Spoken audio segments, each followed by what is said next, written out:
বারশো কথা। বাৰচোৱা কথা। হ্যাঁ আপোনাৰ ছোৱালী কয়জন? তিনজন। তিনিজন। ল'ৰা? ল'ৰা একজন। একজন। হ্যাঁ।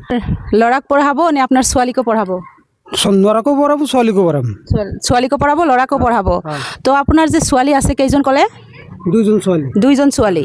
তেনেহ'লে আপোনাৰ এই দুইজন ছোৱালীক আপুনি ভৱিষ্যতত কি বনাব বিচাৰে? আল্লাহ যেটা বানাবে তুমি সেটাই বানাবো।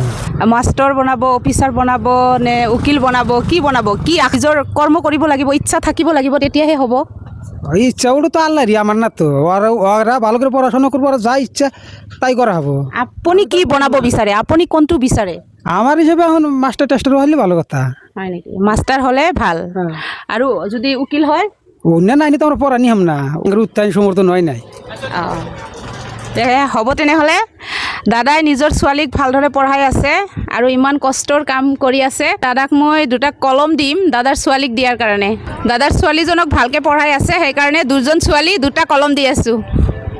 লগ দাদা কৈ দিয়ক, জয় I Assam. Joy I Assam.